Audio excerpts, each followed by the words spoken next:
Pinakamalalaking balita ngayong araw ng linggo. Hulikam, batang lalaki nangangaroling sa Maynila, tinangay ng isang babae. Kung may puso ko, ibalik mo yung anak ko. Pagpapasara sa Larangay Market sa Caloocan na balot ng tensyon, mga galit na nagtitinda, umalma. Ito ba ang pamaskul sa amin?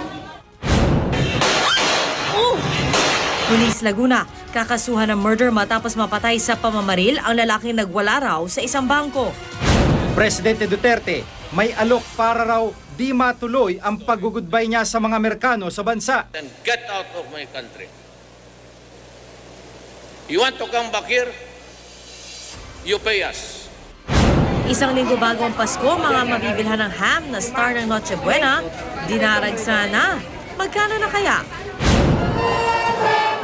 Tunghayan ang pasiklaban ng mga giant parol ng mga Kapampangan. At pambato ng Pilipinas na si Catriona Gray, pasok na sa top 20 ng Miss World 2016.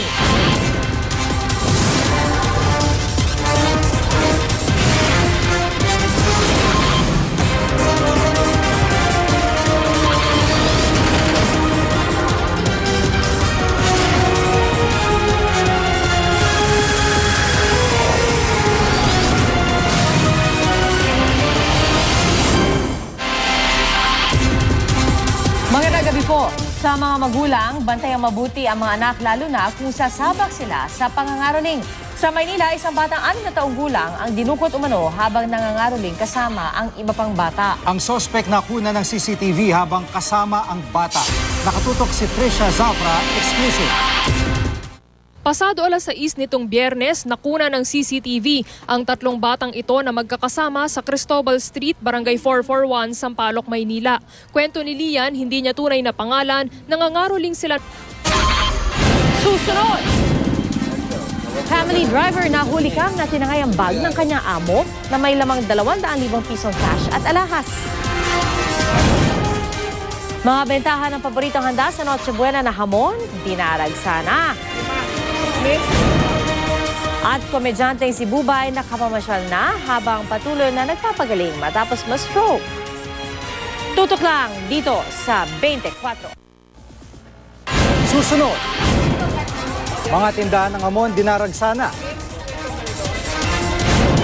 Pambato ng Pilipinas sa Miss World na si Catriona Gray pasok na sa top 20. At ang mga nagniningning na giant lantern sa Pampanga. Tutukan yan dito sa 24. Susunod! Hulikam sa China. Humaharurot na tricycle, sumalpok sa kotse. At Die Beautiful star Paolo Ballesteros muling pinarangalan sa film festival sa India. Tutok lang dito sa 24 oras. Up next, Catriona Gray pasok sa semifinals ng Miss World 2016. Non-stop ang pagtutok dito. And that's it for our Sunday Chikahan. Ako po si Nelson Canlas. Pia, Jiggy. Salamat, Nelson. At yan po ang mga balitang ating tinutukan ngayong weekend. Mga kapuso, 7 araw na lang, Pasko na. At mula sa tahanan ng katotohanan, ako po si PR Kanghel. Ako si Jiggy Manica, dito ang GMA, walang kinikilingan, walang pinoprotektahan. Walang kasinungalingan, serbisyong totoo lamang at dahil hindi natutulog ang balita. Nakatutok kami 24 oras.